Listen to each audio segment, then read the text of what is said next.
The first item on the agenda, are there any bill introductions this morning? Representative Estes. Thank you, Mr. Chairman.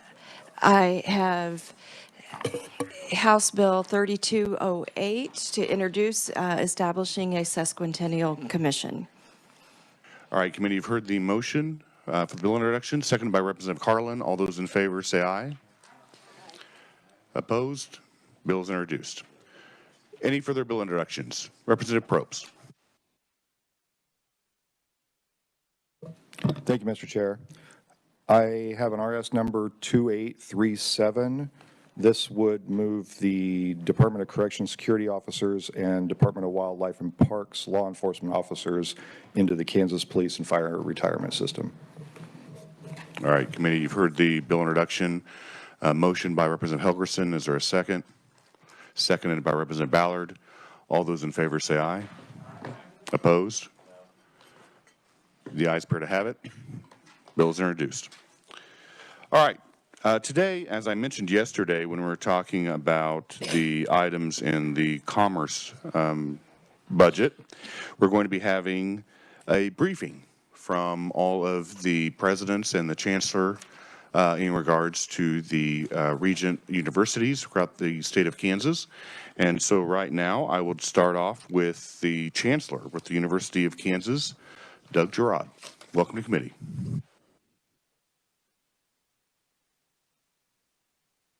There we go. Good morning. Thank you, Mr. Chair. Thank you, committee, for having us today. There is a handout as well from the University of Kansas, and we were asked to be fairly brief today, so I'm not going to go through this entire handout, but did want to touch on a few things. One was really just to reiterate our mission as the University of Kansas, which is really to educate the leaders of tomorrow, to help build healthy and vibrant communities, and to make discoveries that change the world. I did want to take a couple minutes, and if you look at slide 4, just to lay the background of the landscape of higher education enrollment in the United States. And what you see there is a map of the United States that really shows projections for number of high school graduates in states from now through 2035. And what you'll see there is Kansas is in a blue color that puts us in the decline mode of 10 to 20%, and that much of the country is in that case. And in fact, it's projected that we're going to see significant reductions in high school graduates, really due to birth rates. It's a demographic issue, and that trend has been going on for a decade. We have 1 million fewer students in higher education today than we did in 2010. And so that's just the reality, and that's the reality our companies are facing as well, which is a workforce challenge that we all need to collectively address together. On slide 5, you can really see the enrollments at the University of Kansas. They've been relatively flat since 2012. We did take about a 3% dip in 2020 with the pandemic. We've rebounded that with our current freshman class back to pre-pandemic levels, but of course, a smaller class size stays with us for 4 years. So we will continue to see that number go throughout. I would like to point out for us, we're somewhat unique in the state in that 41% of our students come from outside the state of Kansas. And we had the ability to track those students to our university, to our state, and we did a study looking at the most recent data we have from 2020, which was 1,150 of those students stayed in the state of Kansas to work in 2020 after they graduated. So 40% of our out-of-state students actually stayed here and joined the workforce here in the state, adding $72 million in salaries to the workforce. And so able to net import students from around the country. And if you look at slide 6, that's really a map of the United States and shows that really our students come from all over the country and actually in about 100 countries as well. I also wanted to touch on, as I know my colleagues will, really how our universities play a significant role in the economy in addition to adding workforce into the economy. And we do provide about 7,200 degrees and certificates every year. But we also have, as a research university, a very large research enterprise. Our expenditures exceed $400 million a year. That money largely comes from outside the state of Kansas, federal government, industry, other states. fund that research, and that research employs 4,000 people every year just through those research dollars. But additionally, we spin out other values, added things, such as new drugs, such as 44 new companies that we have created out of KU Technologies. So we've attracted another 30 companies to locate in Kansas to work closely with our students and our researchers. And that research enterprise spends about $50 million a year to Kansas vendors in 65 different counties to fund what we need to do to run that operation. Certainly on the healthcare side, over 50% of the physicians in the state of Kansas come out of KU. That's one of the highest percentages in the state. But our reach really goes far beyond that with our activities. School of Nursing has relationships with 8 community colleges to allow those nursing students in that community get their bachelor's degree in nursing and stay in that community without having to leave. We have outreach, obviously, in the health system with in Topeka, here in Topeka, out in Great Bend, as well as in Kansas City. And we have area health education centers, which actually provides continuing education to the workforce in Hayes and Pittsburg, in addition to Kansas City. And of course, through the pandemic, our telemedicine efforts touched every county in the state quite extensively, and that continues today. We also do a couple of things that are a little less well known. As you see it on slide 10, we train about 8,000 police officers every year in Yoder, Kansas, at the Kansas Law Enforcement Training Center. We train over 8,000 firefighters and emergency technicians across the state, largely in the volunteer departments across the state. Kansas Geological Survey monitors over 1,400 of our water wells across the state to monitor what's happening in the aquifers, which is very critical to our agricultural partners. And through our school of business, we work to make sure that small businesses in rural communities can find buyers when somebody's prepared to retire, because we know if they don't find a buyer, that business likely will close. And we saved over 75 companies to date on that. I would like to turn your attention to slide 12, which really just shows our historic state funding from about 2002. And of course, 2008 was our high water mark just prior to the recession. Not surprising, we saw a dip after that out of the recession. But if you just put a CPI on where we were in 2008, you can see that's nearly $100 million down in spending power from where we are today. And that certainly has been a challenge for all the universities through that time. And if you look at slide 13, you can see really the trend on what's happened with tuition. And the blue line there is our in-state tuition. And while we saw pretty significant increases right after 2008, really for the last 3 years, we have been completely flat in our in-state tuition. And actually, if you really look for the last 6 years, it's about a 1.5% change over 6 years in that tuition. And so really have tried hard to work on the affordability side of education, but obviously that impacts revenue as well. And on slide 14, you can really see the breakdown of our revenue of where we are today. This is on a total $1.4 billion budget across our enterprise, our many campuses. And state appropriations now make up about 17% of that. Tuition makes up 22% of that, and those numbers have really flipped in the last decade. Where we are certainly much more reliant on that tuition revenue. So when you combine really what's been flat state funding, flat enrollment, flat tuition over the last decade or so, with inflation, obviously that's created a lot of challenges for the institutions. And on slide 15, you can see the number of things that we've done. But most significantly, we've reduced our budget in one form or another 12 of the last 15 years.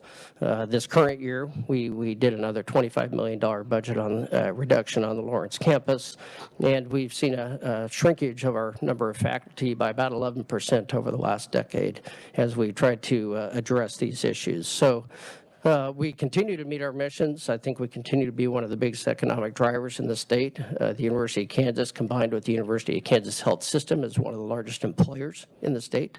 And we believe that we will be an important part of the economy as we move out of this. And so with that, I would just say, obviously, we are very supportive of the governor's budget proposal, and I would stand for questions.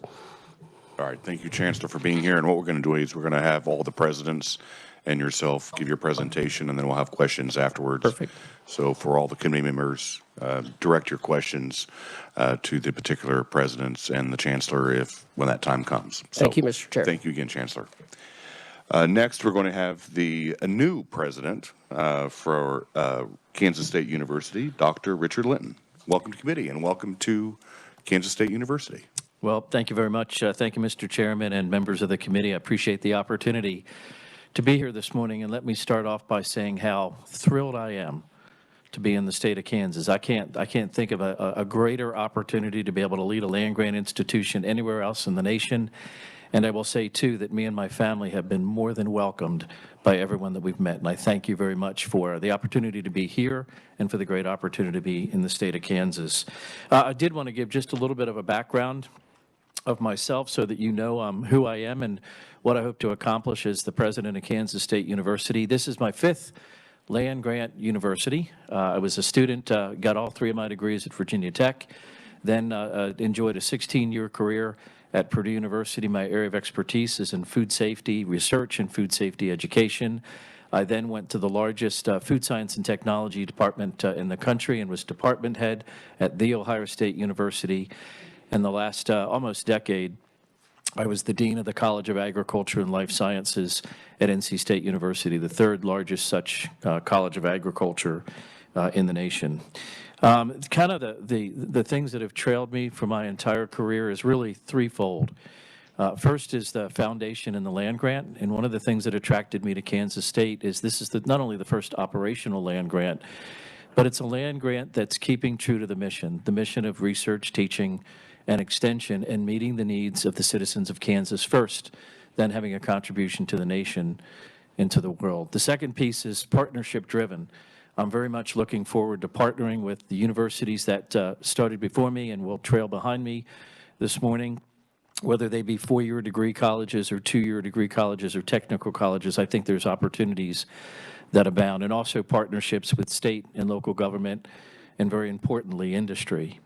The third piece, I think, that follows me in my career is economic development. I'm always looking for opportunities to be able to partner with industry, to be able to leverage our ideas and resources so that we can grow the economy in the state, thereby creating jobs and enhancing profitability for the industries that are in Kansas. There's a one-page handout that we've provided just to give you a general synopsis of some of the things that we're involved in and some of the points of pride. First, do want to mention that we are the land-grant institution, which means that we are responsible for providing research and education that benefits the entire state in all 105 counties. We have 4 campuses. Of course, the Manhattan campus is the main campus. We then have the Olathe campus, the Salina campus, and we also have a global campus which focuses on distance education. It's been one of the leading producers of distance education since 1966. We also, other than representation in every county, we have research and extension sites located in 6 main spots throughout the state to be able to support our very important agriculture and food system industry. I will make some points relative to student success, which I think would resonate with this group. We are very proud that 97% of our graduates find employment right after graduation. That's a remarkably strong number for a land-grant institution.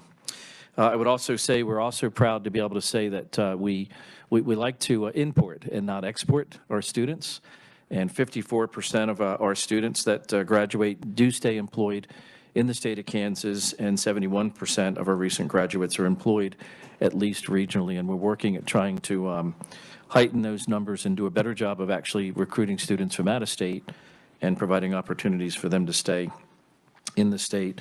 To my counterpart, talking about research expenditures, Kansas State's been working very hard at growing research expenditures. We're up about 30% in the last 6 or 7 years, and we've peaked in the last year or two at about $220 million in research expenditures, and like the University of Kansas, that's mostly from federal grants and contracts. We also have been working quite hard on economic prosperity, and we have a new campus called the Edge Collaborative District in Manhattan, Kansas, just adjacent to the football stadium, and it's all about how can we work with industry, how can we recruit industry, big ag tech, big animal tech companies, and also how can we translate this information throughout the entire state through our cooperative extension network. I'm also very supportive of the governor's budget and think it's very, very important for higher education if we're going to be a part of making the state of Kansas better, and if we are going to be an important component of growing this economy. Two important components of the governor's budget that resonate with me already, also resonate with the faculty and staff on campus, is a raise for faculty and staff. I look at the data and numbers. We are 18% lower than our peers. And one of the most important things for me as president is to attract, recruit, and retain the very, very best talent. And I worry that we won't be able to do that without the support. So I'm very thankful for the support in the governor's budget. The other piece that resonates with me is repair and renovation. Land-grant universities, most of them were built and grown in the 1960s and 1970s, whether it be facilities both on campus and off campus, and we're challenged with the state of the facilities relative to repair and renovation. And again, when you look at trying to attract and retain the best talent, the environment in which they work is very, very important. Mr. Chair and committee, I very much appreciate being here today, and I'll say, go Cats. All right, thank you, Mr. President, and again, welcome to Kansas. The next individual that we have is the interim president for Emporia State University, Ken Hush. Welcome to committee. Good morning, everyone. Chair, committee, thanks very much for the opportunity to speak today. Yes, I am the interim, so I am not from academia. I'm from the private sector, the business world. So my language will probably be a bit different today. So thanks for this opportunity. I am an Emporia native. I went to Emporia State University. I met the company that I worked for the vast majority of my career on a small on-campus interview. During my stay there, it was a small, tiny company that grew up to be one of the larger ones in the state, nationally and worldwide. And I appreciate the opportunity that Emporia State gave me.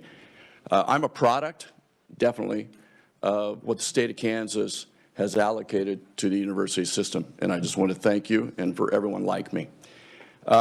We have approximately 6,000 students. As you probably know, things have changed over the last few years particularly. You allocate about $35 million to us, which represents about 1/3 of our budget. That's good leverage. And so I've always grown up admiring the R&D institutions in Kansas. It's off the charts. Being on the outside, I see it and have seen it for days and years and decades. Emporia State is a regional.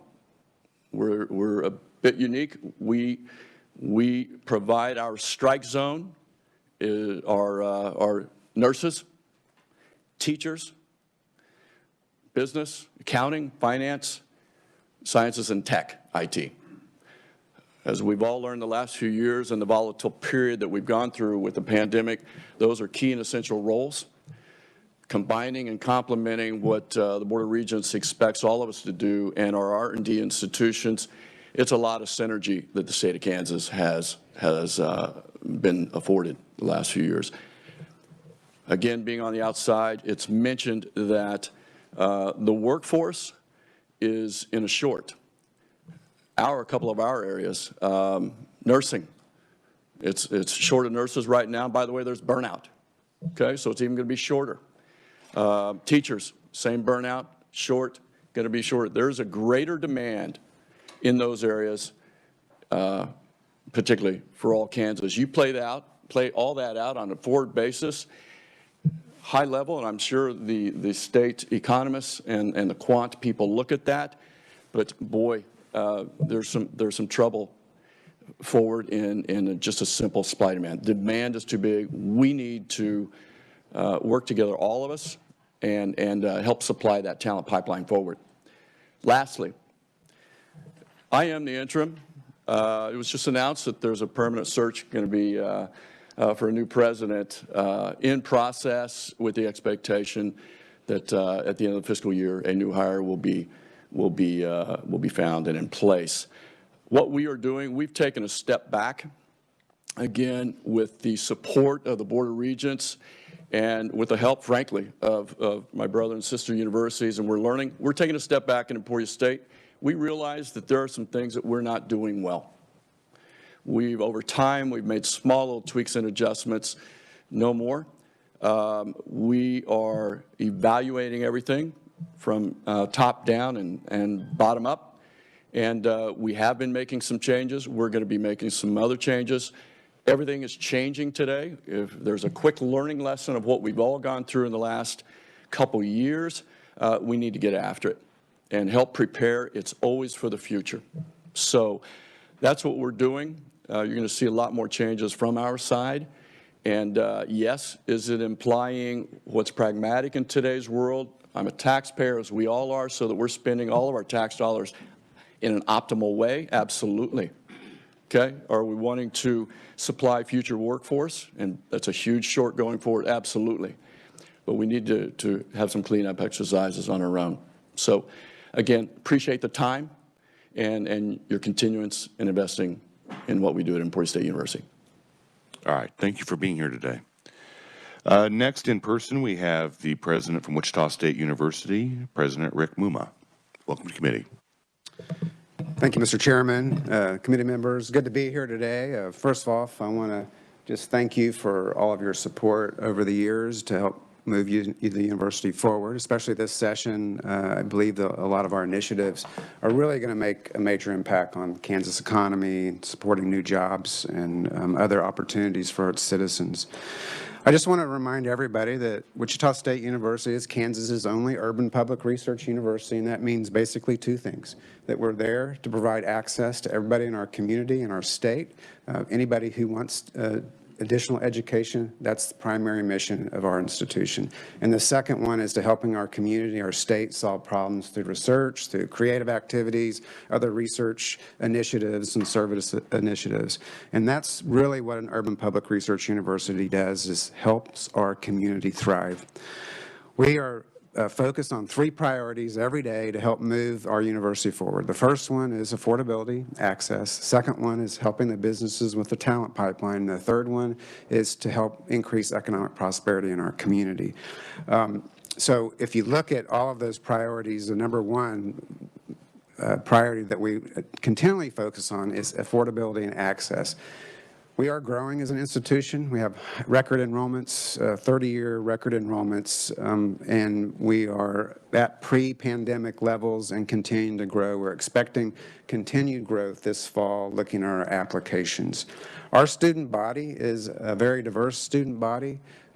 Has a lot of individuals who are low-income, first-generation students, and so we're working really hard to make sure that we provide an affordable education. If you look at the price point of our tuition, we're the lowest in the region among similar research universities and other institutions in this state. And that's really important as we continue to move to make sure that individuals have access to higher education in this state. One of the things that we prioritize is need-based aid. We have reinvested some of our dollars that you give us towards this effort, and it's the reason why we're growing, and it's the reason why we're very supportive of the need-based aid in the governor's budget. That's the first time that's been in her budget for, or any governor's budget in the last several administrations, and we are the lowest in terms of what we do in terms of investment in need-based aid. It's the only way, in my opinion, that we're going to actually grow as a state in terms of bringing new people to education, higher education, whether that's the 2-year sector or the 4-year sector. This is very key. So very supportive of the governor's budget in terms of need-based aid. The second priority is around helping business with the talent pipeline. So a number of years ago, we started an applied learning program for all of our degree programs at the university, working alongside businesses on our innovation campus and throughout Kansas. And now there's over 5,000 students who are earning about $26 million a year, additional resources that they have to put in their pocket to keep them in college, to help support their families. And this is really key. the Innovation Campus has been one of the main reasons that's been successful. Now we have about 40 businesses on our campus. Some of them are headquartered on our campus. Some of them have offices on our campus. And we're having continued growth along those lines, and I'll talk about some of that here in a second. And then the third priority is increasing economic prosperity. So I mentioned the Innovation Campus. This is what this was intended to be for. Now we've almost completed building out that part of campus. We only have 3 plots of land. We've created a great ecosystem for innovation, digital transformation, and we're very excited about the future. Now, we know we need to do more. And one of the things that you may have heard about, and I know you have supported, is the MRO, the Maintenance, Repair, Overhaul Facility in Wichita, bringing back that modification work. So it's not bringing back modification work to Wichita. It's also helping us take our research capabilities, our expertise in aviation, and put people to work.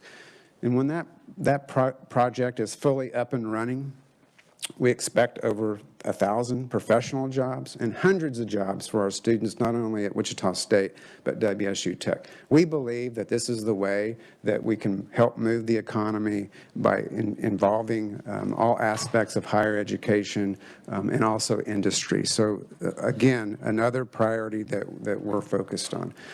We're also focused on improving health sciences and health science education in our area. I'm a healthcare provider by training. One of the things that I believe is lacking in our area of the state is an academic health science center, a true interprofessional facility that most states and most cities have, and particularly cities that wants to grow or is growing, they have this at their core. I was trained in the largest health science center in the world, the Texas Medical Center, and I can't tell you how enriching that was for me as a provider, but also the amount of innovation and research that spun out of that kind of environment. We have one in Kansas City, but we don't have a focus in Wichita. So I think this is also a very important thing. We're partnering with KU to help try to move that forward. We've submitted a joint Sparks proposal to help spark that particular project. And then the last one I want to talk to you about is recentering.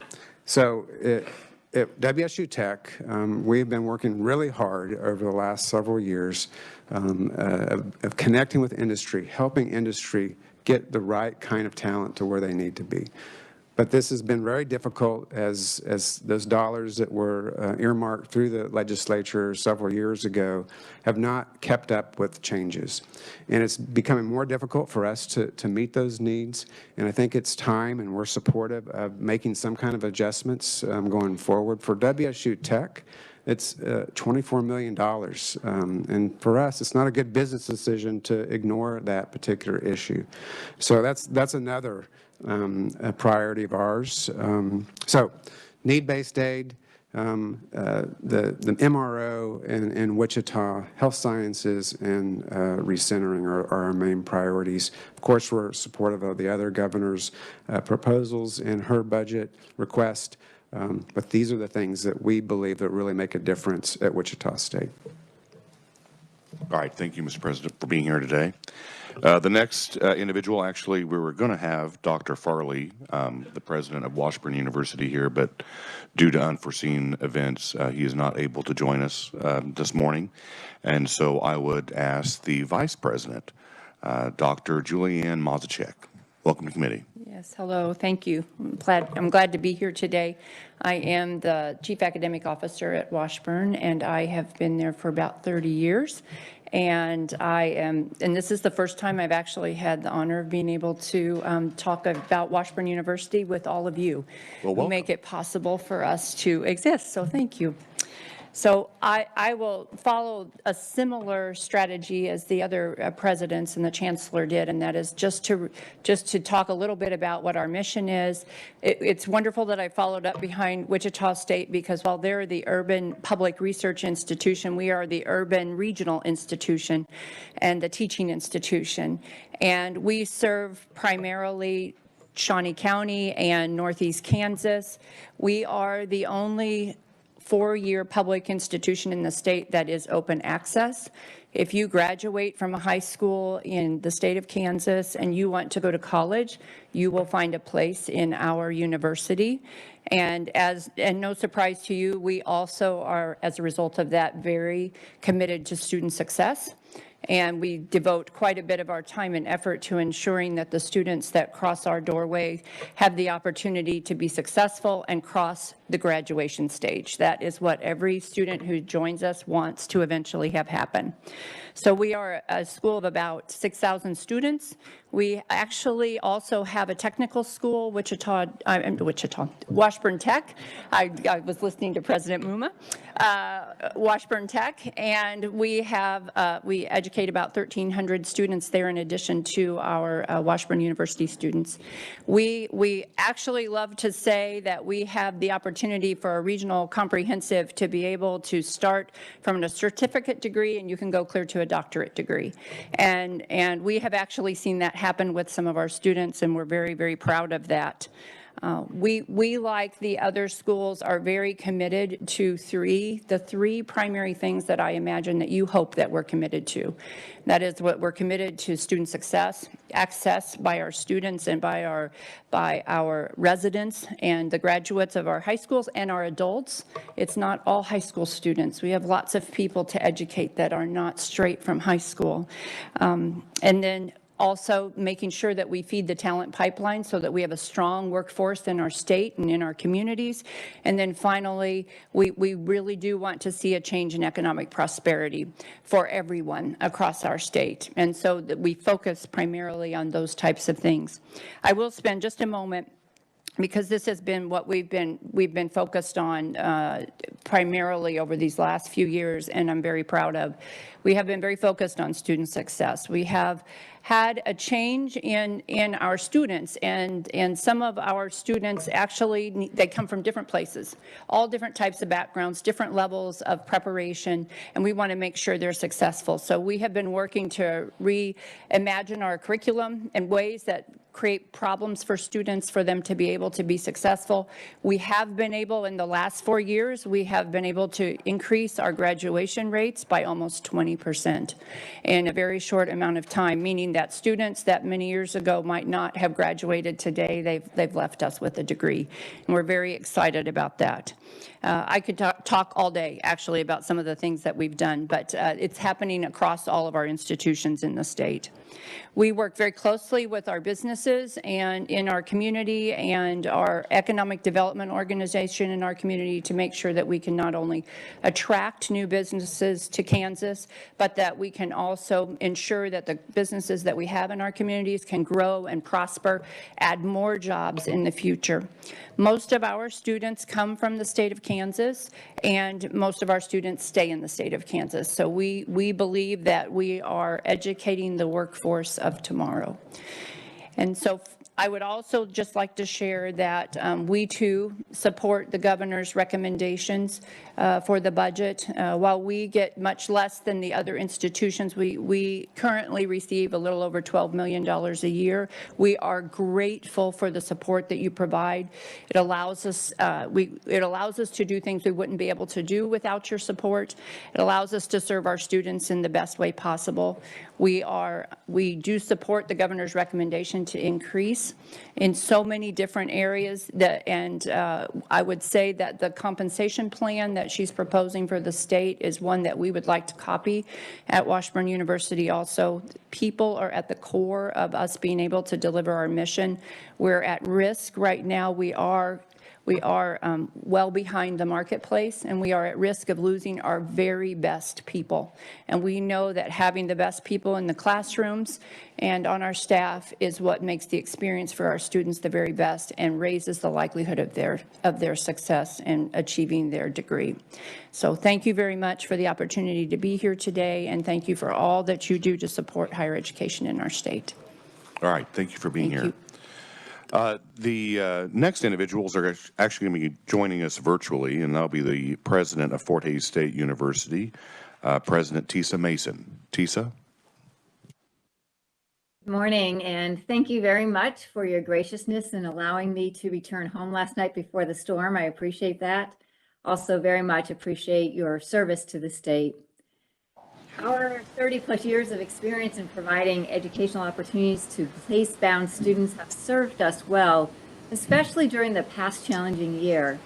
As just one of 6 universities in the world to earn the Distance United States Learning Association certification, our faculty were well prepared to teach and interact with our students beyond the traditional classroom. This allowed us to keep the lights on and the doors open. We responsibly managed our finances without furloughing or terminating employees, and we experienced a record year for students graduating. We worked responsibly to respond to the economic concerns of the state, and most especially the rural communities of our region. Our nurse practitioners do 25% of clinical hours in rural communities and train in over 40 rural care simulations. Thanks to a grant from the U.S. Department of Justice, we opened a regional de-escalation center to help law enforcement officers resolve potentially dangerous confrontations. And our Transfer and Military Center encourages degree completion through programs like our Kansas Community College Guarantee, complete an Associate of Arts or Science at a Kansas Community College, and you have automatically fulfilled our general education requirements. Our partnership with the Kansas Army National Guard provides a pathway to a tuition-free degree. We built a Kansas computing talent pipeline with 7 certificate programs, 8 graduate programs, and undergraduate majors with 8 different concentrations. We're currently serving over 400 traditional students, as well as many mid-career professionals looking to grow their computing skills. Fort Hays has the most affordable tuition among peers, and our online program is equally cost-effective. We recently used metrics provided by the Foundation for Research on Equal Opportunity to review return on investment calculations. We found a very positive return for every single Fort Hays program category. A survey of our graduates from 2020 through 2021 reported 95%, and I want to pause and indicate we had an 83% response rate on our survey. 95% indicated they were either employed or continuing their education with graduate work. We're seeing positive numbers in high demand positions. 72% of our nursing graduates stay in Kansas, and 90% of our APRNs work in rural or underserved areas. Our social work program has grown from 100 in 2015 to more than 300 today. And thanks to our new MSW online program, social workers wanting to advance their career can stay in place in the rural communities they serve while pursuing this credential. Computing jobs are in high demand, and 97% of our computer majors are reporting employment after graduation with an average salary starting between $65,000 and $70,000. We're always seeking to fill the talent pipeline in Kansas. We have 2 key tools in this endeavor, which includes our Small Business Development Center network and our Docking Institute. Federally funded and overseen by Fort Hays, the SBDC is a network of 12 centers across the state, which work with small businesses to achieve today's success in today's marketplace. Every dollar invested in the network generates $45 in funding partners' ROI. The Docking Institute facilitates public policy among governmental and nonprofit entities and provides research needed for economic development. In closing, I want to underscore that our present matters.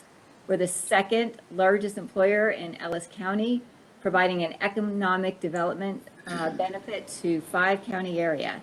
We provide high-quality, nationally recognized programs at a reasonable cost, and our 30 years of experience in offering award-winning online education has helped us reach place-bound students in Kansas and around the world.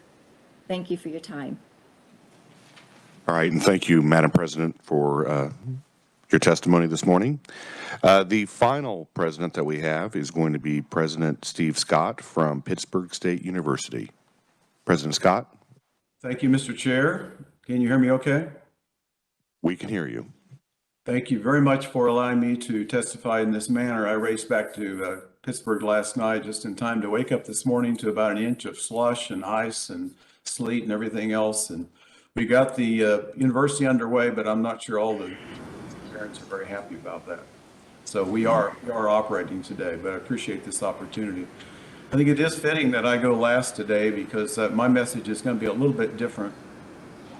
Some of you may know I'm going to be retiring on June 30 after 34 years at Pittsburg State University and 13 years serving as the president of this terrific institution. It's going to wrap up a 48-year career in education. I calculated that last night. I was kind of surprised how many years I've been involved in this. But I started my career as a middle school math teacher. I taught high school math, also coached a little bit.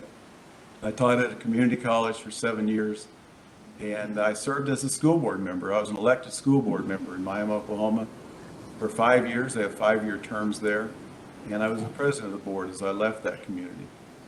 34 years at Pitt State, followed all that, and 13 years again as president. And you may or may not know this, but that's about double the national average for the term of a university president. Of course, it's nowhere close to my idol, Jerry Farley, and I'm sorry you didn't get to see him this morning, but he was actually a professor of mine at Oklahoma State University years ago. He's been a good mentor and a good friend to me. So what I thought I'd do, if you'll allow me, Mr. Chair, is just talk a little bit about the role of a university president and some of the things I've learned over time as I've worked with the House there and with the Senate and certainly with the second floor. I thought I'd reflect on that just a little bit, and I won't take any more time than was allowed. But here's some thoughts from other people about the university president's job. Mark Emmert, who's the president and CEO of the NCAA, he works a lot with university presidents. His comment was the university presidency is the hardest job in America. Some of you may know the name Bill McRaven. He's a retired general, masterminded the raid on Osama bin Laden, and he led the University of Texas system for about 3 years. And when he left that role, he said, it's the toughest job in America to lead an academic or a health institution as its president. You also may remember General Richard Myers, former chairman of Joint Chiefs of Staff, and served just so capably and so inspiringly as the president of Kansas State University. And in a meeting one day at the Regent's office, he leaned over to me and he said, boy, this is pretty complicated. And he has seen complicated. And finally, I was talking to a leader in higher education one day. He works in the system office, and I said, why wouldn't you go be a university president, take all these great skills and experiences you have, and go out on a campus and be a university president? He said, who would want to be a university president? Oh my gosh, I thought this was kind of a fun job.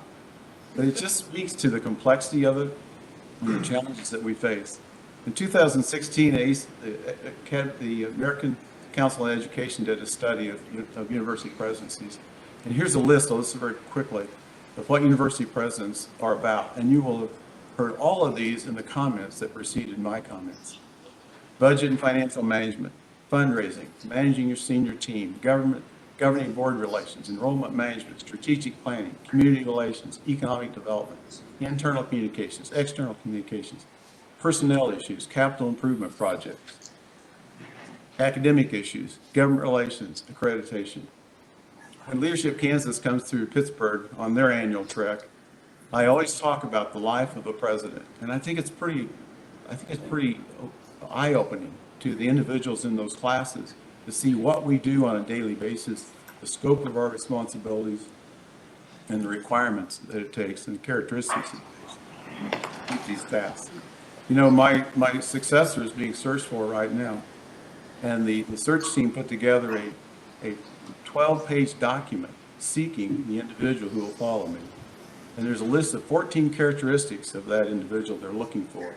And I swear the very last one, they should have added 15, and it was said, walk on water. I mean, it is quite a list.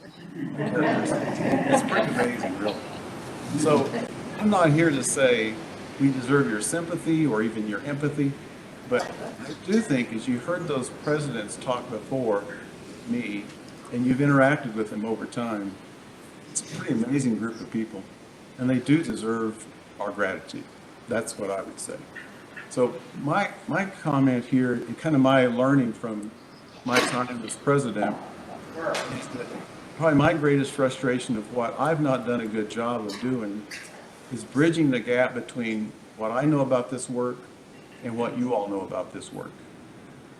And the ACE study in 2016 kind of confirmed that university presidents don't feel like legislators really understand the challenges that we face and the work that we do, and even the good things that we accomplish, because some of the very negative things that show up overshadow those over time. This is also true of governors across the nation.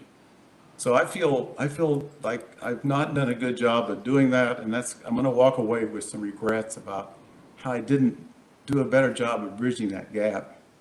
And you know, when I think about others who support us, like our donors, I think about them being very successful business people and have worked hard for the money they've earned, and they support us at a financial level that's just amazing. You know, little Pittsburg State University will have $10 to $12 million a year of donations to us that are given freely in support of what we do. And sometimes I think about, why would people do that? And I think the answer is very clear. They trust us, they believe in us, they know that we offer something that's good for the university and for the region and for the state. I think they see that. But they're also close enough to us that they see our warts, they see our shortcomings, and they can put those in perspective and still write us checks to build buildings, to remodel buildings, to create scholarships, to do faculty development. And so, you know, as I think about working with our donors, I think that's where I've missed working with the legislature. So to some extent, I'm expressing my regret, but at the same time, I'm expressing a hope that in the future, the people you just spoke to, the people you just heard from, can help build those connections with the legislature to do something very, very special for the state of Kansas. Because this place deserves it. Pittsburg State University deserves the kind of support that the governor recommended. And when I hear higher education described as anti-American, I just about lose my mind, because I think about my time as president. I've led with, I just say this, American values. Values like hard work, integrity, trust, honesty, and transparency, independence, and free enterprise. Those have been the foundation of my work. And I think it's the foundation of the people in that room. And really, it's the foundation for us to work together going forward. It's been the honor of my life to serve this institution, to serve this state. And I'm going to walk away with my head held high. They've done a lot of good things, but there's a lot of work ahead. So, Mr. Chair, thank you very much for allowing me to speak a little bit about that. And you can tell I care deeply about this. Thank you all very much. All right, thank you, Dr. Scott, and I want to personally say thank you for your service as president of Pittsburg State University, and happy retirement on June 30th. All right, committee, we're going to go ahead and open it up for questions and comments. As I mentioned before, if you could please indicate which president or the chancellor you are directing your question to. And the first question we have is from Representative Williams. Thank you, Mr. Chairman. So I would like to I have two questions, and I'd like to direct them to Chancellor Girard and President Mumma. And the questions relate to the skilled workforce, and the question also relates to K-12. So the first one, would you please comment on how your university is addressing the growing highly skilled workforce gap, and include how you are promoting financial perspectives so that your students make the best informed decision on what degree they want to go seek, so that they can in turn get a job and help grow our Kansas economy. That's question number one. My second one, KBOR has a report that only 30% of our high school students are sufficiently prepared for college. Are there things we can do better in preparing students to enter college? And what challenges does your university face when relating to student readiness? And I can repeat those at any time. Chancellor Girard. Great, thank you for those questions. You know, I think to address the workforce issue, and I'll start there, we rely very heavily on our industry partners through a number of advisory boards, be it at the Edwards campus or with each of our schools, and actually each of our departments, to inform us, to what they need, what they're looking for, what skills they're looking for, and what gaps they see when they see our graduates come out. And through that, we modify curriculum. But we've got to get the students into the process to start with as well. So working with the high schools through a number of different programs, including our Degree in 3 program, and which started with a collaboration in Johnson County, but it's now also Kansas City, Kansas, as well as metropolitan community colleges, to allow them to complete a year of college and high school, complete a year of junior college, and complete 2 years with us to get their bachelor's degree in 3 years. And those are in fields that are highly desirable by industry and do extremely well in terms of hiring. We've also extended now into non-degree programming. So we run, I think we have now 7 different boot camps that we run. It's everything from coding to cyber and these are 12-week programs. And those have essentially 100% higher rate coming out of those. Many of those actually are funded by employers as they run students through those. So really trying to run the spectrum of understanding what demand is out there and trying to be creative in how we can try and meet that demand. Sometimes that's through 4 years, sometimes that's through a doctorate, sometimes it's through a certificate. Does that address that first question for you? It does, but would you also comment on the financial perspectives? Are those provided to all your students? So actually, if you go to the Board of Regents website, there is data there for every university and every degree and their outcomes from a salary perspective. And that data is widely available. We share that. But we also know that not all our students go out and do that, and not all our parents go out and do that. And so through our advising course, we have the ability to connect our students not only to sort of the generic numbers of that, but actually directly to alumni. And so through our Jayhawk Career Network, we have over 7,000 alumni signed up in that are mentoring our students. The students can go online and pick them in a field that they're interested in and actually learn firsthand what's happening.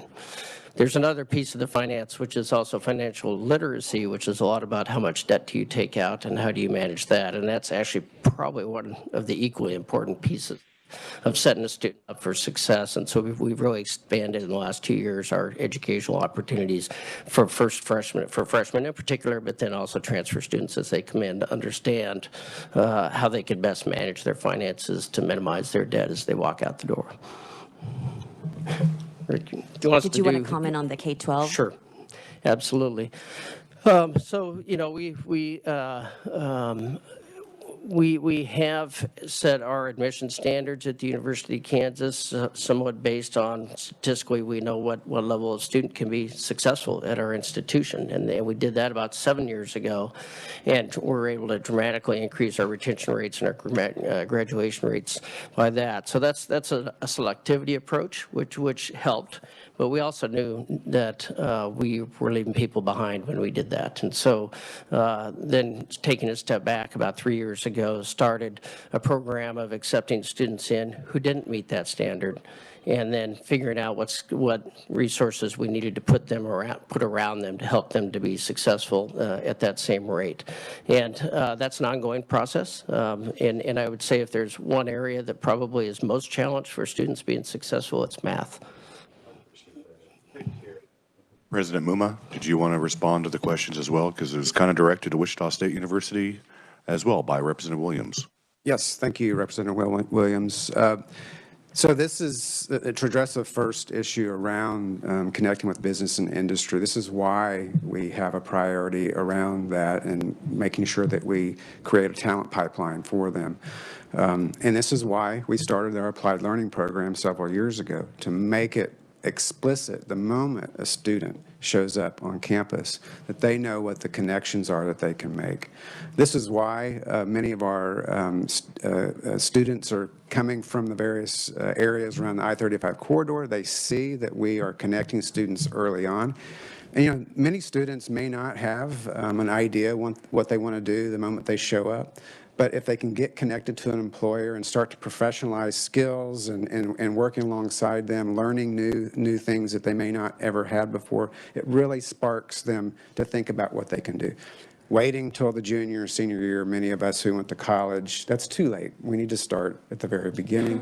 And I mentioned earlier that we now know that our students are earning about $26 million a year working alongside employers. So that not only helps them learn those skills and begin to professionalize, but also helps them stay in school.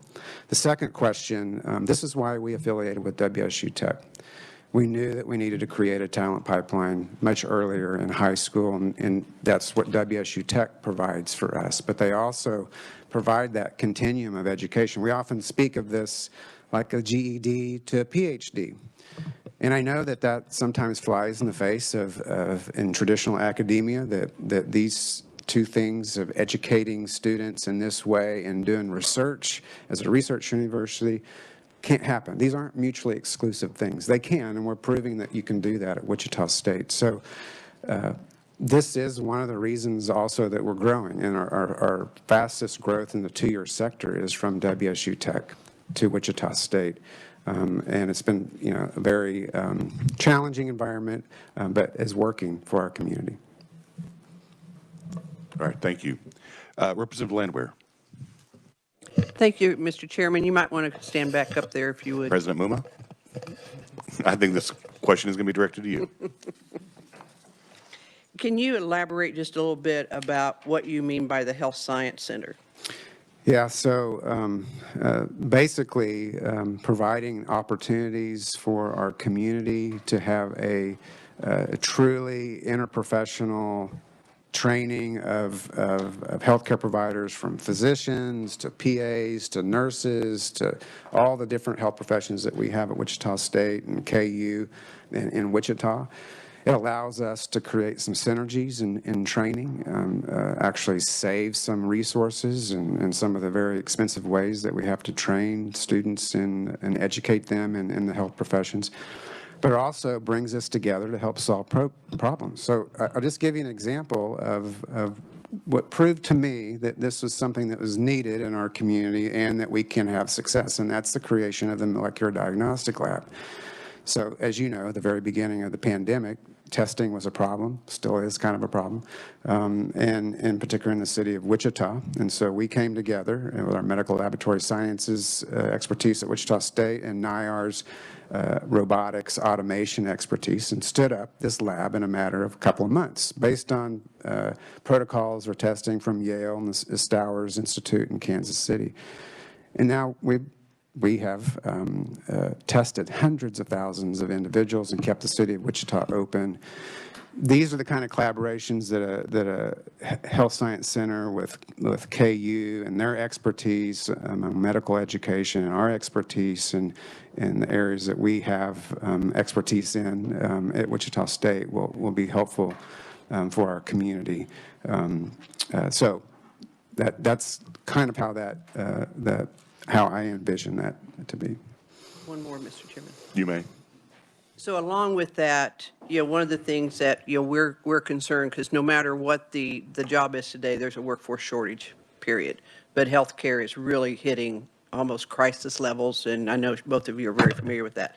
So along with this collaboration, which I was very excited to hear about, and is that, will you also be looking at potentially new types of certification, new types of degrees, because those are some of the things that we've talked about from a health perspective, is like during this pandemic in our nursing homes, we had what we called TAs, which was temporary assistants. Mm-hmm. I relate those to, for those of us that are old enough to know what a candy striper is. So how do we get some of those things started, especially down into our high school level? What should those certificates look like? What should those degrees or licensure, whatever it is that we can find, so that we start growing those folks so that we can help with our health care, whether it's behavioral health or physical health? Yeah, And I see that the chancellor is on deck. do you want me to answer or chancellor? No. Okay. Yeah. I think both of you have something to offer here. That's why I'm very excited about this collaboration and very familiar with KU Med. So. Yeah, and I just for the benefit of everybody in the room, one of our biggest challenges is, of course, we have challenges at medical education level, PA education, nursing, but entry-level providers that really provide a lot of the day-to-day care, particularly in mental health. Lots of structural issues around that. There's a bill right now to try to correct that for certified nurse assistants too. That But what we don't have is the ability to collaborate in a way that makes sense. And I think this opportunity here with WSU Tech, Wichita State, KU, and at the School of Pharmacy and School of Medicine will allow us to think about those in a more collaborative way and move some of those forward as ideas. I'll let transfer. Chancellor Girard. Yeah, thank you. I'd just like to comment a little bit about on the collaboration and you know what we have really seen over the years, and I know Dr. Mumma would agree with this, is medicine is a team sport, and yet, as we have in Wichita, we educate in silos. So we are scattered all over that community with, how many sites do you have that you're educating? I mean, and we're the same, right? And so, and about, I don't know, I guess it's been 5 or 6 years ago now, in Kansas City, we had the opportunity to build something similar to what we're talking about in Wichita, and what we did is we put all the schools into one building, and we share that facility. There's no offices in there, it's just pure education. And over half of that building is simulation. And so it's operating room, it's clinics, it's everything from laboratories to sterile processing, and to be able to put the teams that actually would do that in the real world together to do that in that simulated environment. Now that's really expensive to do, and you can only do it, and it only works if you bring all those people together to actually do it together. And this creates an opportunity for us to do this in Wichita, get all those fragmented sites that we have of education around, get all the professionals in all the different professions together, which right now we educate separately, and then we throw them in a hospital and say work together. And that's really not how we should be doing it. So this is a tremendous opportunity for us to co-educate and do it in a way that we can all share the best facilities, but actually learn together in the process of that. And then think about new opportunities of how we bring in new professionals and have an opportunity and have an environment in which we could actually educate them. But right now it's all one here, one there, but it's all knockoffs, and we have a great opportunity here to really change, I think, the healthcare environment in Wichita for the next generation. Well, I think that we'll be watching this and staying on top of it, because we are scratching our heads trying to figure out how can we start getting more assistance out there? How do we start growing our own? How do we get our high schoolers, to maybe have an interest? So you kind of hope that, they get the bug because they kind of like working along with in the healthcare field or mental health care field is, perhaps some of those employers would be willing to kind of help with their education costs and those types of things. So I would, keep in communication with us, because it's a real important thing. I know that Chairman Williams here working on the K-12, those are some of the things that she looks for. And as you guys have all mentioned, and ladies, that, it's not about just four-year school. Right. Right. So, and I think going VOTEC's back to good. that, and Representative Williams, one of the things that we've really started to push is high school students getting their CNA certification.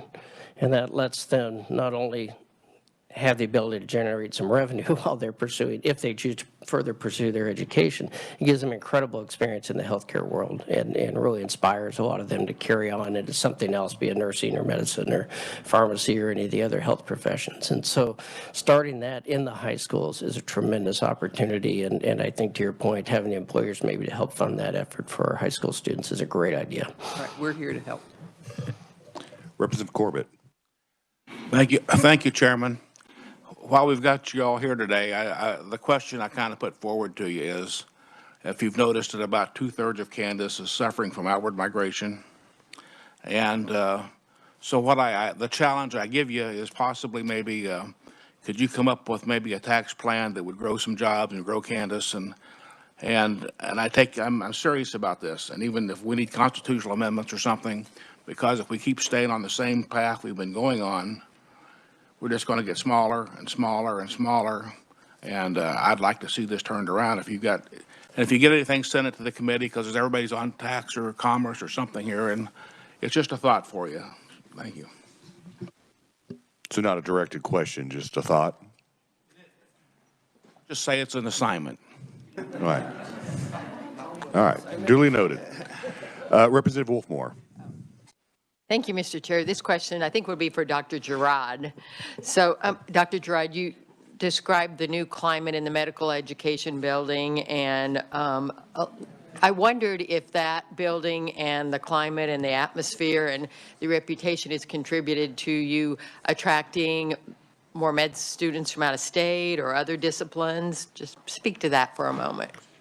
Sure, yeah. I mean, it certainly, what the facility and the way we redesigned curriculum in Kansas City has certainly put us on the national landscape. And we have institutions from both coasts coming to visit and see what we've done to figure out how they can replicate it.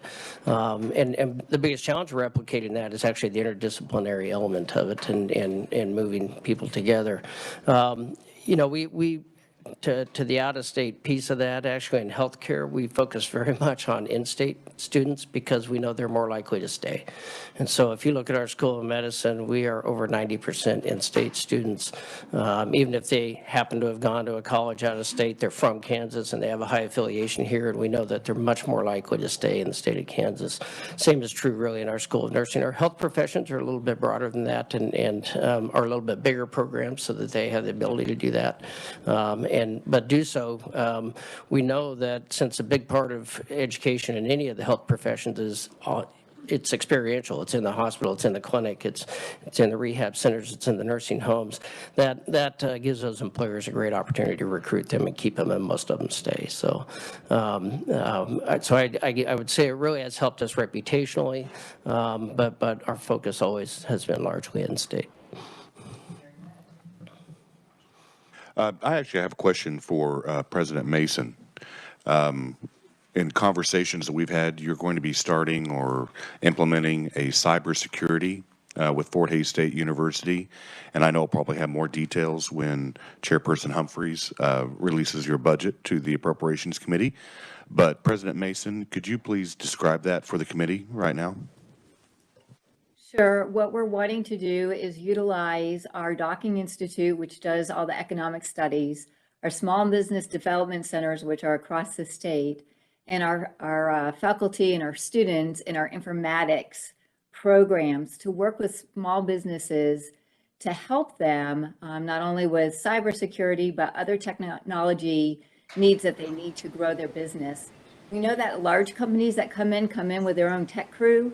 And as you know, those in technology are getting high-paying jobs and sometimes are out of reach for the small businesses. So our plan is to work together with our students, which will be applied learning, and our faculty and our small businesses, which we're well positioned to do, to help protect and grow their businesses. All right. Thank you, President Mason, for describing that for us. Representative Ballard. Thank you, Mr. Chairman. I have a question for our President, Gerard, please. The last slide, and I asked this question because I'm sure you've read about it. KU has implemented a self-imposed $25 million cut, and there's a lot of faculty and staff not really happy about that because so much money went back. And I would just like to ask him, because, you know, sometimes when when you're trying to generate your funds, you have to do things that are not very popular. And could you explain why we did that and why it was necessary? Sure. So we brought in a new chief financial officer about a year ago, and his name's Jeff DeWitt. I'd love for y'all to meet him. You'd be very impressed. He was the former chief financial officer of Washington, D.C., and if there's not a more thankless job than reporting to Congress as a CFO of a city, I can't think of anything, which is probably why we were able to recruit him away. But has really done a great job of us really kind of, I would say, updating our financial systems and then really helping us to build a now 5-year financial model to help us understand the variables of tuition, of state funding, of inflation, which actually this month may break his model with 7% inflation. I don't think we built that in. But they really helped us map out where we were headed, and it really showed us that we actually have a $50 million structural deficit on the Lawrence campus. And so by implementing half of that now, we've got, with a little bit of a cushion provided by some of the federal funds, we'll be able to get through next year and then we've got to generate revenue for the subsequent year to really do it. But it's really took by us time to do it. And those are hard things to do because, as I mentioned, we've already made cuts 12 of the last 15 years. So there's not a lot of fat in the system, and we really are, I mean, we are, we closed something like 30 to 40 programs this year as well. I mean, we are really trying to focus in on how to be as efficient as we can be, but we're getting down to the bone at this point, and so we're trying to also figure out how to be more effective and then find new revenue streams to help offset some of that. But again, this is we didn't get here in a year. We've gotten here over a decade, and I'm hoping that we'll have some new revenue streams and perhaps with some support for the state that we won't have to do it again in a couple of years. Representative Hoffman. Thank you, Mr. Chairman. I was going to ask President Linton. Didn't want you to feel left out, but. Now remember, I only got 3 days on the job. I know. No, this is a moving forward question. Great. So, Those are good questions. yeah. So one of the issues that I have felt like in the last several years is extension. Kansas State has kind of, I think a lot of our extension agents feel like they're kind of being left behind. And so could you kind of maybe talk about, I'm excited, that we hired someone with an ag background that's been in that, and you seem to have a lot of experience with land grants and extension. So I'd kind of like to maybe give your vision, what you see for extension going forward. Yeah, I will say nationally, I believe that cooperative extension has incredible visibility and power because we're connected with every single community and every single county within the state. But I also think cooperative extension nationally needs to think differently, needs to think about the future, needs to do things like help high school students be more successful and more competitive in getting into college and being successful in college. Needs to think differently about the way in which they message out to their communities, not just a agent to farmer relationship, but an agent to community and multiple agents across multiple communities. I think there's great opportunities here to be able to determine how we can maximize the effectiveness of cooperative extension for economic development, for successful students leaving high school and being successful in college. One of the things I'm concerned about is the low rate of which high school students actually look to attend a 2-year or 4-year degree receiving university or college or technical school. I think cooperative extension can be very influential in messaging differently about the value of higher education, and that there's many different kinds of opportunities and many different kinds of options in Kansas, and let's look towards the one that suits you best, and to be able to develop that pathway or that journey in the best way possible. At North Carolina State, where I'm recently coming from, we have completely changed and completely revitalized cooperative extension to be very forward-thinking, and I'd like to have the same challenge here at Kansas State. Great, thank you. I look forward to seeing that. So thank you, Mr. Chairman. Thank you. Representative Carlin. Thank you, Mr. Chair. This would be also for President Linton, because I didn't want you to be left out. No, actually, we have discussions in my budget committee. Chairman Corbett and I discussed just this week the vet school issues. And while we have a top vet school, and I'm not saying we don't, it's the output that we're concerned about. There are always shortages of large animal veterinarians. We have the budget for the veterinary examiners, and these questions came out in that. And that's a little different service than what he does. But so I just want to make you aware that we have concerns, and we hear this a lot. It isn't the first time. So what are you, I know it's not fair. I could have had this privately with you, but people in the room know this is a concern. We'd like to see more students from Kansas. And we wondered hopefully you can work with the director, the new director for the veterinary examiners. Seems like a person that maybe you can work with to kind of learn about what's going on there. Can I Yes, go make a ahead. partial answer to that? Sure. First of all, thanks for making me aware of the issue and the challenge. We'll learn more about that issue and challenge. But I think there's a great opportunity with NBAF being opened in the next few months. And also there's industry that's now coming to the North Collaborative Edge District that supports the animal industry. I think with more collaboration with USDA, ARS, and with more collaboration with industry, I think it provides a great opportunity for a veterinary school to be able to grow, whether it's in-state or out-state or combined. And I think we need to leverage that collaboration in the best way possible. I think that's the opportunity that can enable us to grow. And I appreciate that answer. And I just wanted to make you aware also, I don't know if you're aware or if any of you presidents are aware, but there is an initiative, a bill that's been presented this year that I don't know where it is in the process, but I was asked to co-sponsor and I have declined because I had no information from the presidents, but to eliminate out-of-state tuition. So I just throw that out there. If anybody wants to speak to that, this would be an opportunity. I know we depend on it to support us. But one of the problems with the vet school is that so many are from out of state and they go back home. So thank you. You're welcome. Thank you for your attention to that. Thank you. Representative Estes. President Linton, if you want to stay back up there. I guess we're committee, you're taking getting a lot of turns on questions putting you this guys on a hot spot. You said something that resonated with me in the number of high school students who don't see themselves in the future in academia, and that's something I've been concerned about. And having a student who recently graduated from high school and becoming aware of the Merit Scholarship Program, I have found many universities across the board make it very difficult for students to find out that, hey, there is a merit program, and if I work hard, I can get this score. So if Representative Corbett is going to give out homework, I will too, and so maybe everybody else would like to respond by email.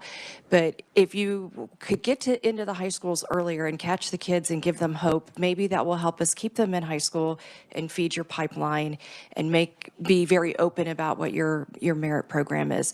But my real question for you is, I'm so excited to see your connection to agriculture in Israel. Been to Israel, have gotten to look at their agricultural advances up close.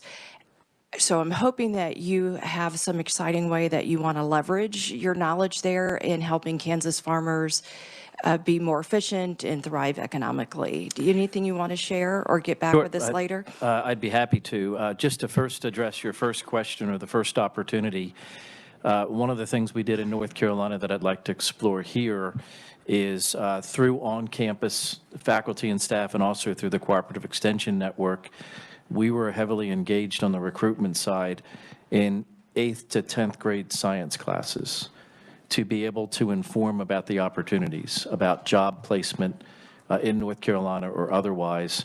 And we think that it made a tremendous difference, at least in the college, relative to enrollment and interest. And I think those kinds of things, being engaged early with guidance counselors, parents, and the students themselves is very important. The relationship with Israel that you had mentioned is BARD. So BARD is a $120 million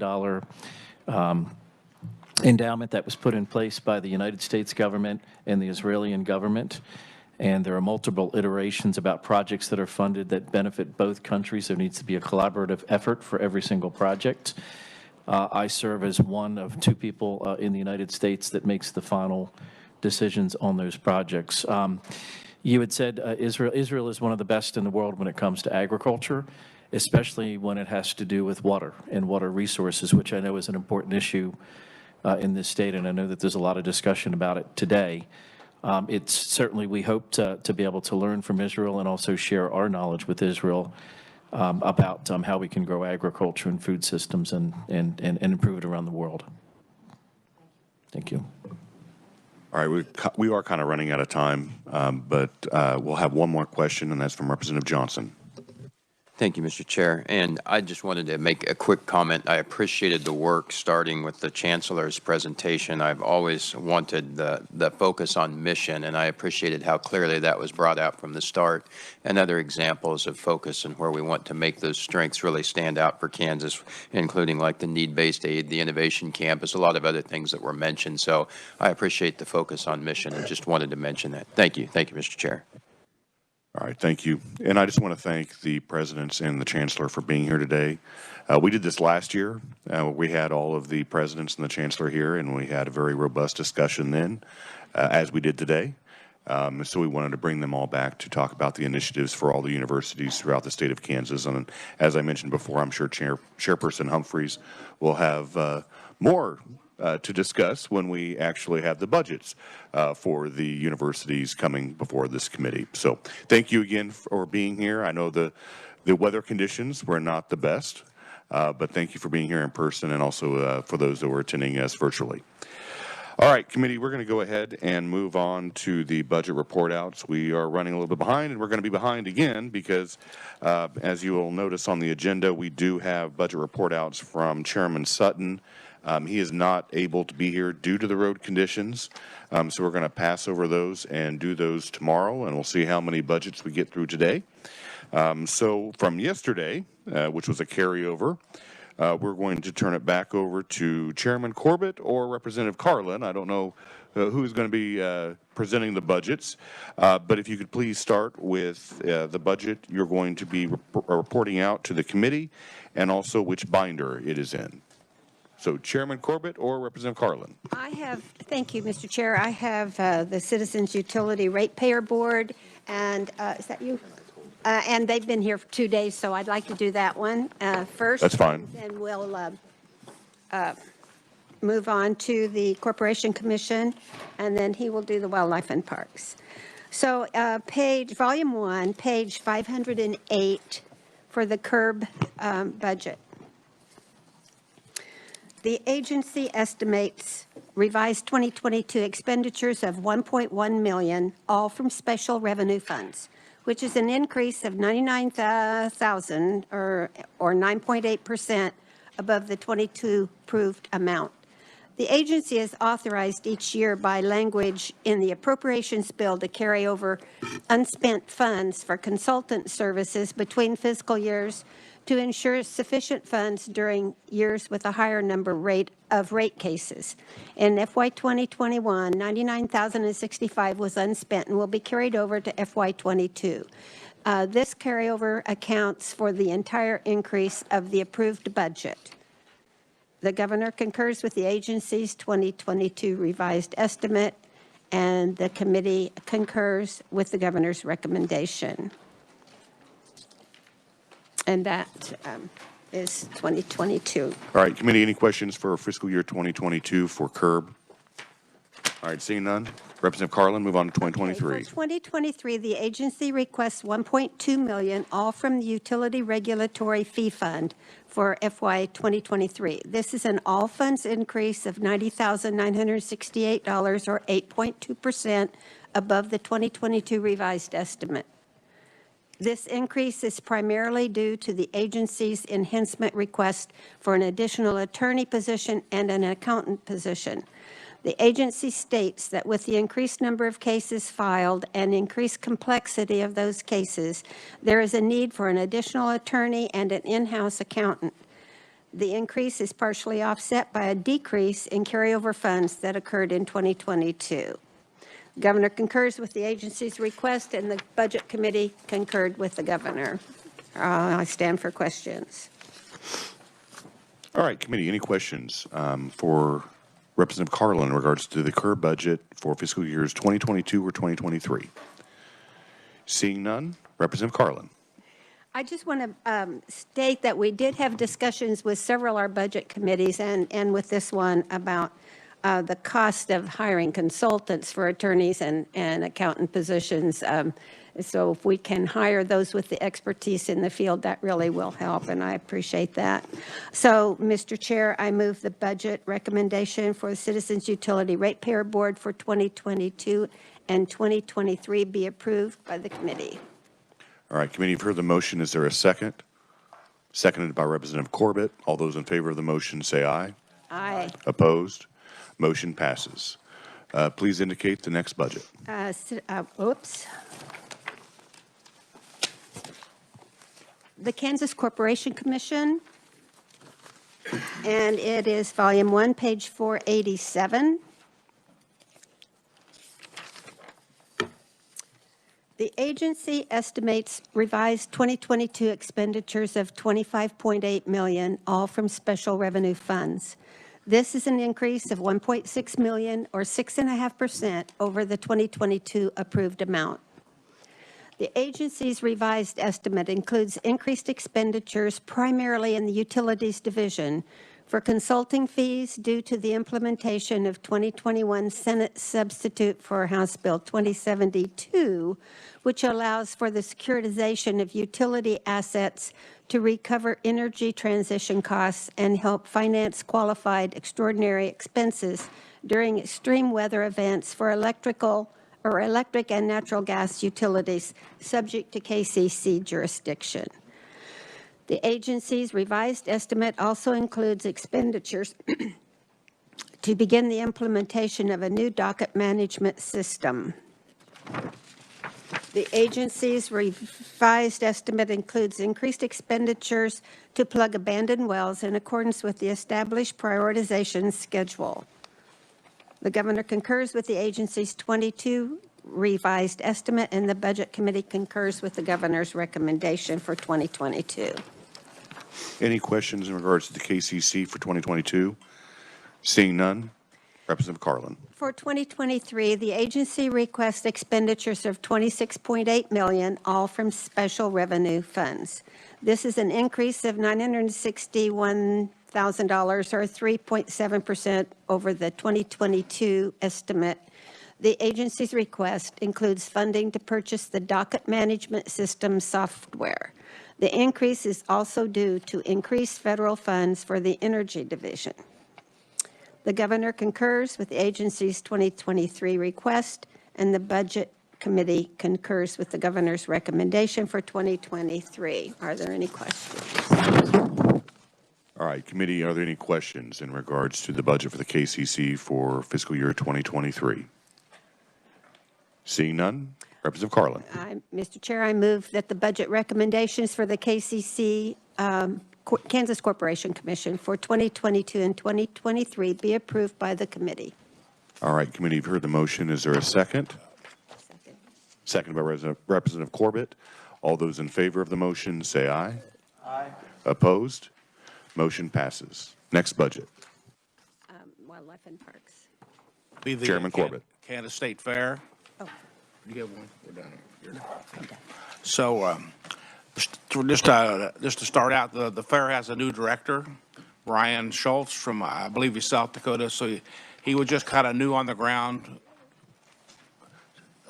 so that's what he's working with. So the agency estimates revised FY22 expenditures of $6.4 million, including $1.7 million for SGF. This is an all funds decrease of 1.2 million, or 16.1%, and a net SGF decrease of $850,000, or 33.9% below the FY22 approved amount. The SGF decrease is due to the decreased expenditures on debt service on bonds for the State Fair Master Plan. During FY 2001, the State Fair began implementing a 6-year capital plan to repair infrastructure to the fairgrounds. The plan was completed in 2006. The agency was not scheduled to pay off the bonds on this project until FY24, but during the FY22, the Department of Administration refinanced several SGF bonds to close the payoff of these bonds. The all funds decrease is due to the agency's reapportionment of 1.5 SGF from FY 2021 to FY 2022.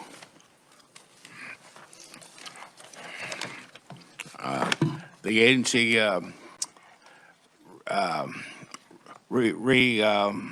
designated the expenditures previously budgeted to use some special revenue funds to instead use these for reapportioned SGF money. The decrease is partially offset by the increased expenditures on salaries and wages to rehire furloughed positions on the expenditures such as advertising and entertainers. The governor's recommendation was what we concurred on for FY22. And the governor agreed with it. All right, thank you, Chairman Corbett. Actually, I have a question because back at the onset of the pandemic in 2020, obviously the Kansas State Fair was not able to happen. Right. And they had come to the Legislative Budget Committee, I think it was about $2.1 million or something like that, because of not having the revenue of not having the fair in 2020. Yep. So my first question is this is a carryover from those allotted funds, is that correct? That's correct, Chairman. Okay. So the next question is, in 2021, they were able to have the fair. What was the attendance? Do we have numbers on the attendance in 2021 as compared to 2019? Because obviously we can't look at 2020.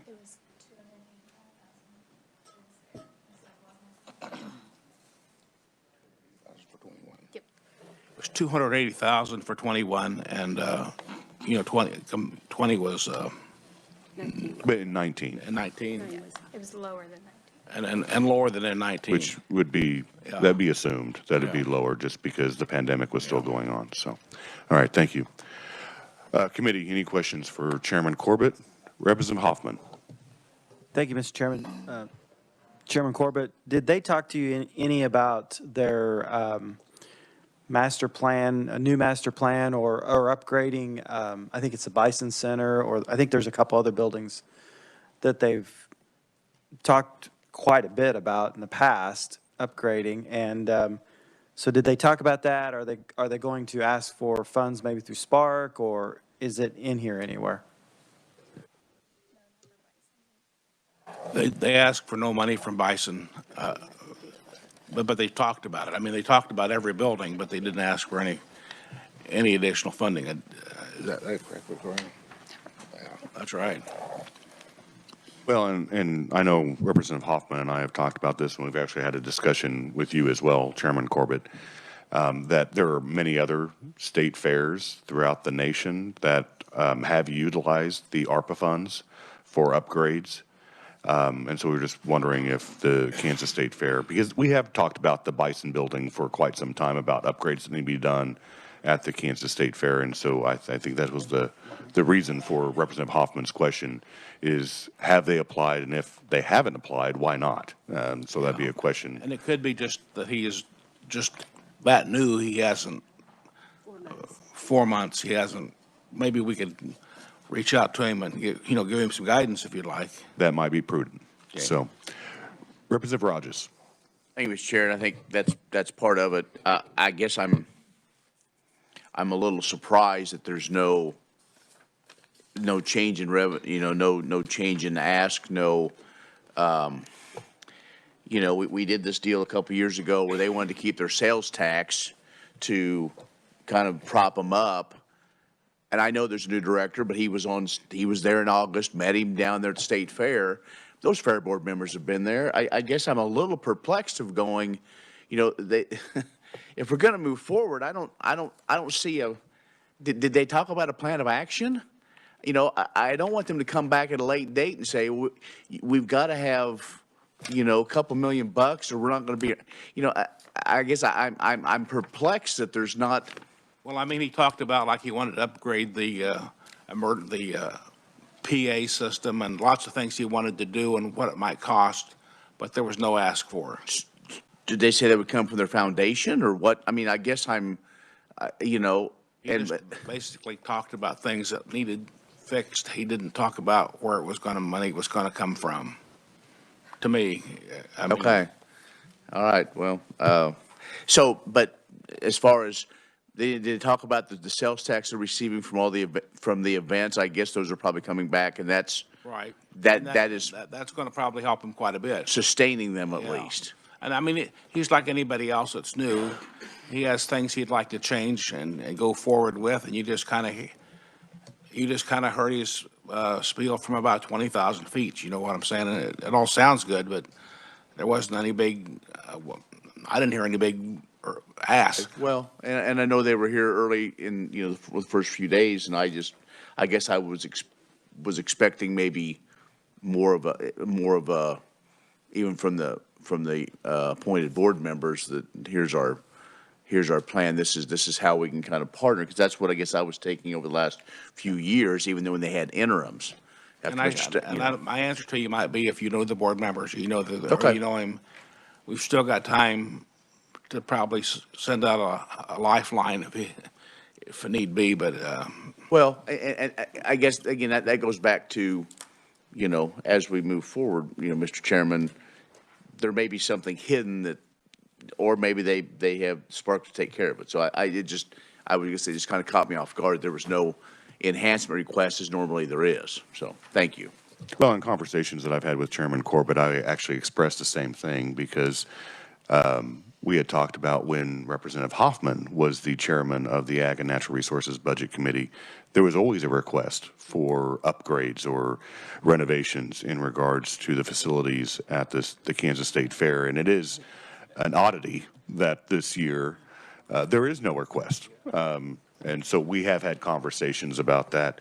Obviously, the idea or the purpose of possibly going through Spark was not generated by the Kansas State Fair. And as I mentioned before, other state fairs across the nation are utilizing ARPA funds. I think it'd be an opportunity for the Kansas State Fair to do that as well. But as Chairman Corbett had mentioned, they're going to reach out to the new director, or I don't know exactly what the title is of the Kansas State Fair, but and see if there would possibly be a submission, even though yesterday was the deadline. Representative Landwehr.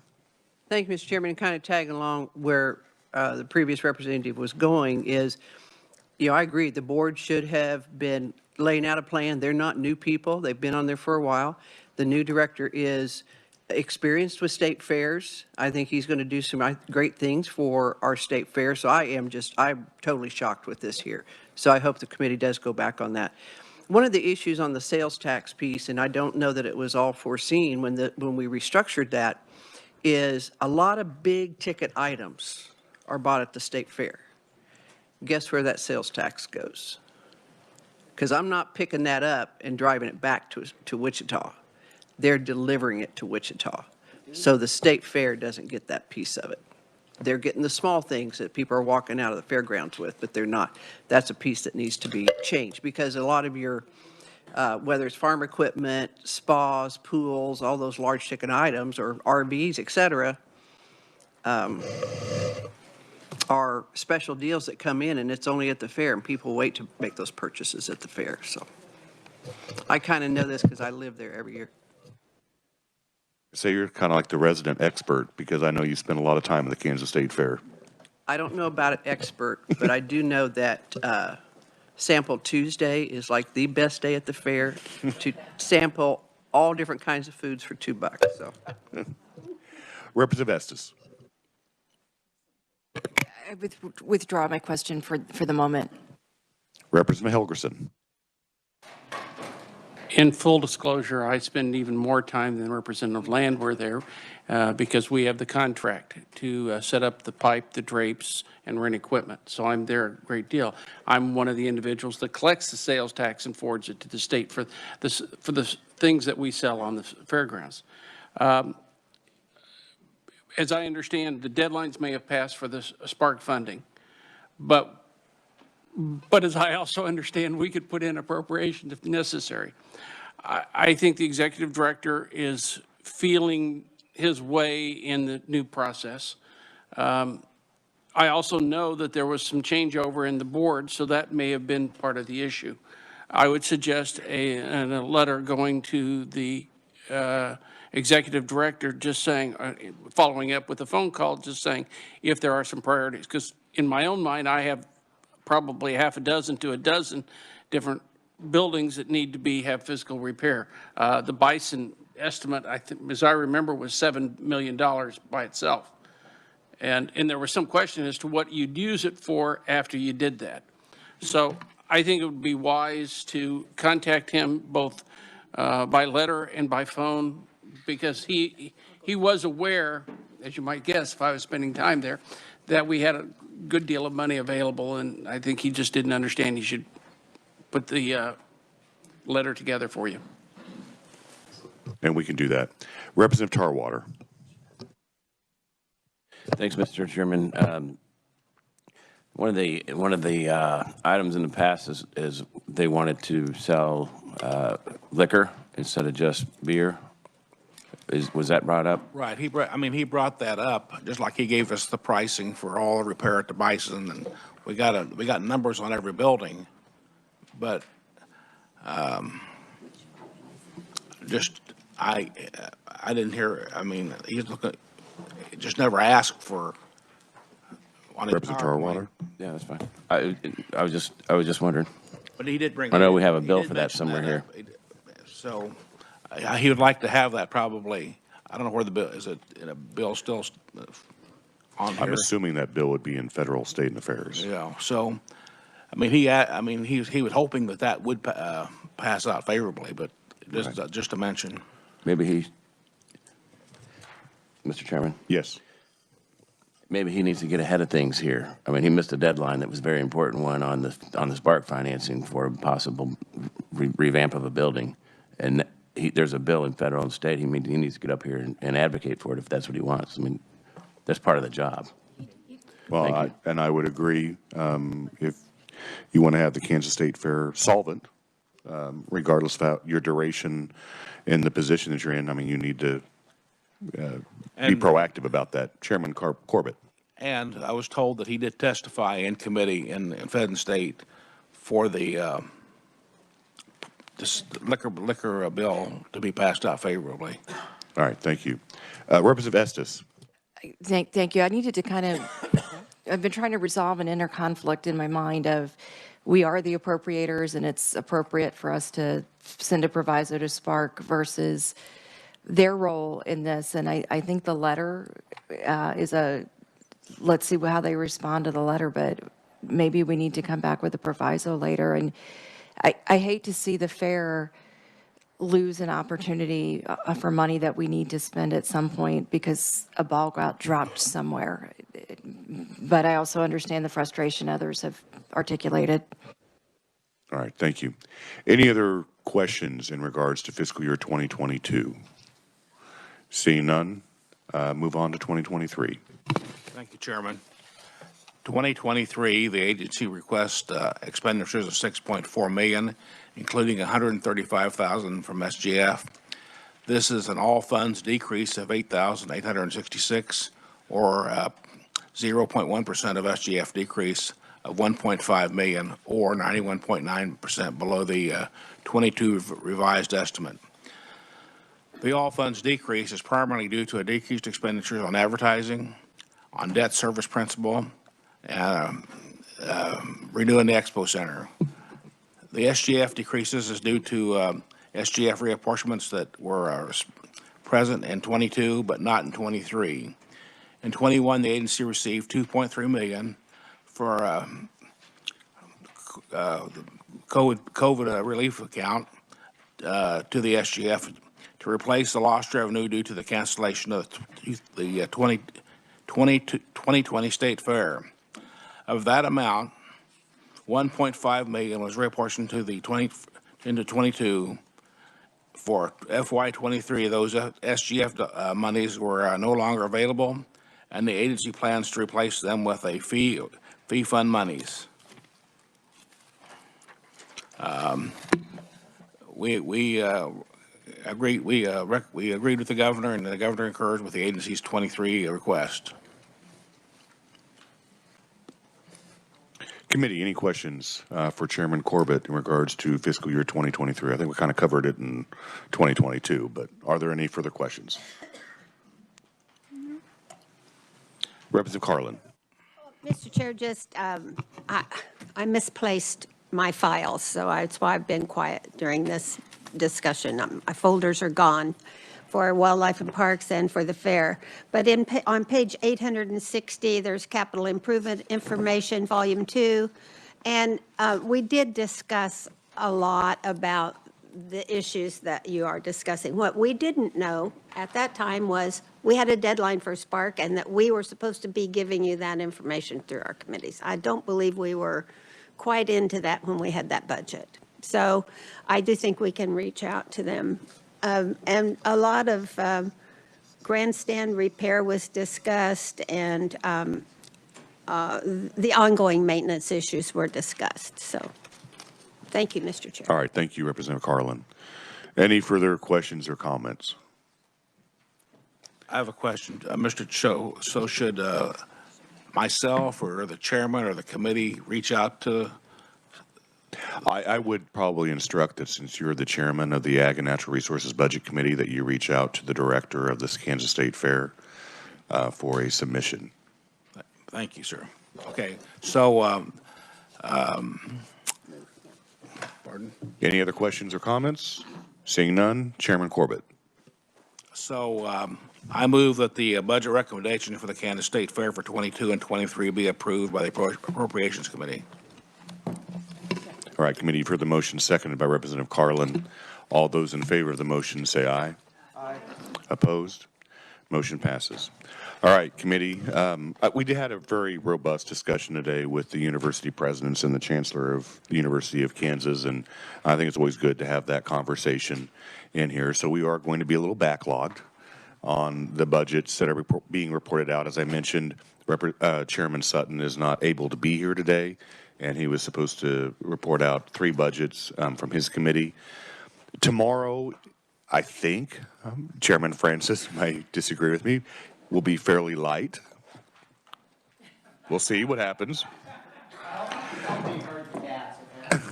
So we will, I think the only one that we have left from Chairman Corbett is the Department of Wildlife and Parks. We'll have Chairman Sutton report out tomorrow, and then we'll have Chairman Francis, and then we'll also have Chairman Carpenter report out tomorrow. Also, on Monday, we will be meeting at 9 a.m. That agenda is fairly light. So if we do have to bump any budgets back, we have the carryover from tomorrow and then also into Monday. So, and then obviously Tuesday, Wednesday, and Thursday, we're not having meetings because we're going to be on the floor all day because we'll be anticipating turnaround. So we will get caught up. So until 9 a.m. tomorrow morning.